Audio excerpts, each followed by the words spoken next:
Hey, Matthew. How you doing, Mark? This is Matthew Lee of Inner City Press at the United Nations, speaking with, as always. Pardon the interruption, Matthew. This is Mark Goldberg with UN Dispatch, the UN and Global Affairs blog, talking to you as I usually am from Washington, D.C. We've got the bases covered. All right. So what's going on? Big week, huh? So yeah, well, everyone has different priorities, but there are a lot of things going on. I guess there's been a breaking news on the Sri Lanka UN front, but can I interrupt you? Before you start that. So Please. As I do normally every morning, I go to my YouTube page, and and I have a YouTube feed for the UN. Sure. In my YouTube page, and I check out the UN channel. And lo and behold, I see John Holmes, the sort of head humanitarian affairs coordinator for the United Nations, at a stakeout outside the Security Council.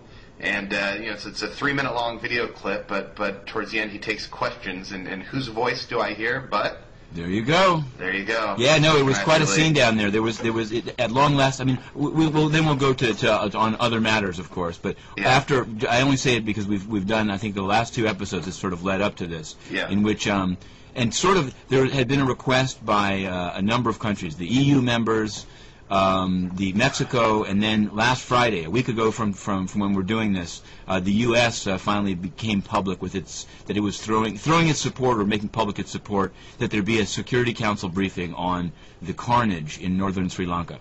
Yes. This request was opposed by China, Russia, Libya, Vietnam, Uganda, and Turkey, with Japan surprisingly sort of at least described as somewhat on the fence. But and their reason for opposing it is just the general sort of Sri Lanka is a friend of theirs. They sell, in 2 cases, they sell weapons to Sri Lanka, but more generally, it's viewed as an internal conflict. So although since we have last spoke, actually, a document was leaked to me in which OCHA, John Holmes' operation, estimated, and they called it a conservative estimate, that 2,683 civilians had been killed, not even all of this year, just from January 20th through March 7th in the conflict zone in Sri Lanka. Which is a high number, and as I think we said last time, is higher than the number in Gaza, which gave rise to any number of meetings here. I'm not saying that it shouldn't have. It's just it seems very strange. And ironically, actually, the 6 countries very much opposing any meeting on Sri Lanka were among the most vocal in saying that meetings must be held on Gaza. So clearly the standard is not the numbers of civilians killed, but the political identity of the killer, right? And I'm against all killers, Mark, just for the record. Okay. But so I'm sorry, no. But the main, in terms of news, so and this is actually to the UN, I guess, to the Council's credit. Everyone was saying, okay, there's opposition. They could have called a vote and forced it to be inside the actual Security Council chamber. But yesterday morning, it suddenly emerged that they would hold the meeting, but in the basement of the UN. This is a sort of sleight of hand. They often hold these meetings when they do in the basement in order to hear from NGOs, which they can't up in the Security Council chamber. There's a bunch of rules of who can go in, who can speak, and basically member states can speak other than a few exceptions. So they came up with this provision where the council could meet in the basement in not a formal council meeting and hear from NGOs. What was done yesterday was actually called an informal interactive dialogue, in which it was a council meeting. All 15 members had to be there, and the presidency of the council ran it, but it was done in the basement. And this somehow placated the opponents of the meeting. It allowed the Sri Lankan ambassador to come out after the meeting and say this wasn't really a meeting. In fact, Holmes, and Holmes on his way in, I'll set the stage. I said to him, will you speak to us afterwards at the microphone? He said he wasn't sure, and then he turned and he said, this meeting doesn't exist. Which is, that's what passes for humor here in the UN. Let me go ahead. So I can ask you. So on that YouTube clip of you and John Holmes that I saw, one of the that sounds terrible. There's another John Holmes, right? I'm sorry. There's a John Holmes that's not a humanitarian. Right. So, yeah. All right. I'm sorry. Keep your mind. We'll keep the conversation elevated. Okay, we'll keep it up. It's a Friday. Go ahead.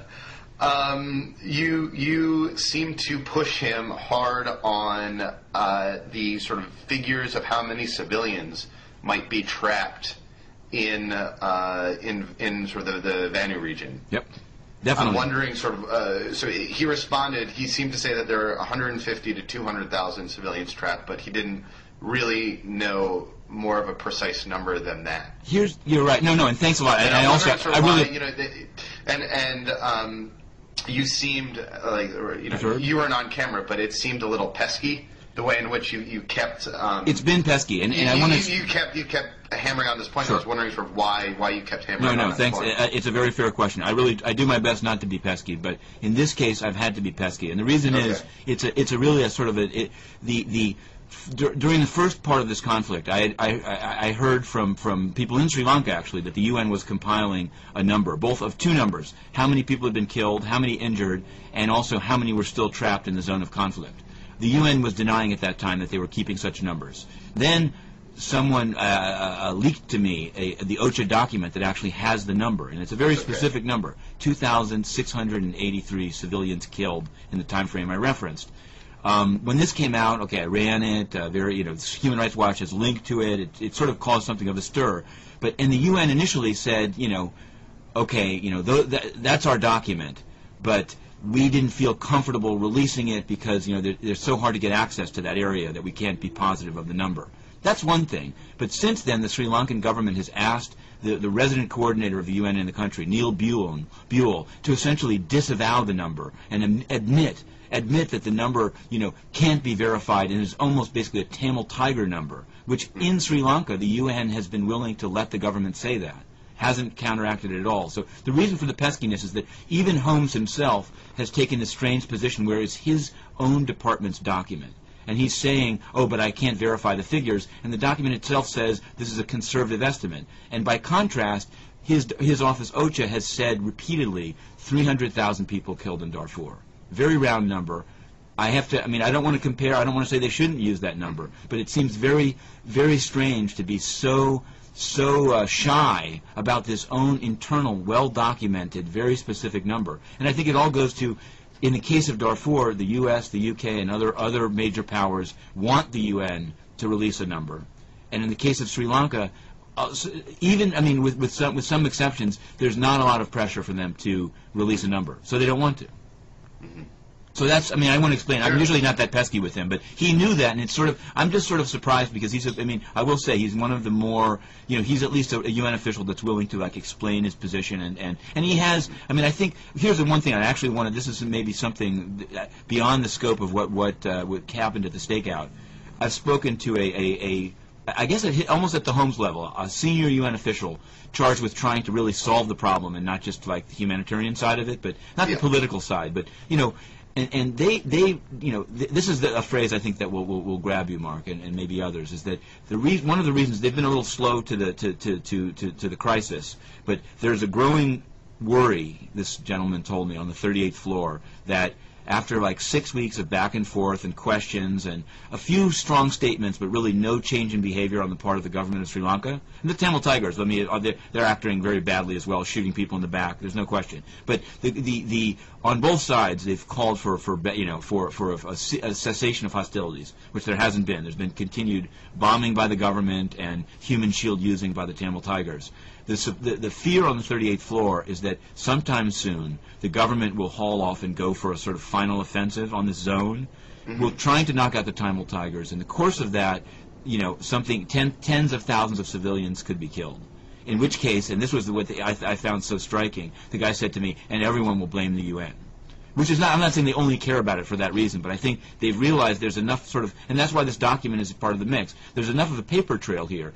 You and I are always talking about sort of, not, a decade ago history, Srebrenica, Rwanda, and I don't want to, this is closer to probably a Srebrenica type situation, only in the sense of both of the numbers and of at least knowledge on the UN's part. It knows what's going on.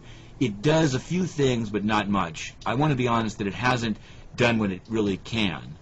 And I think it's, and they're sort of rolling the dice that it's all going to work out. But I don't think that analogy is appropriate.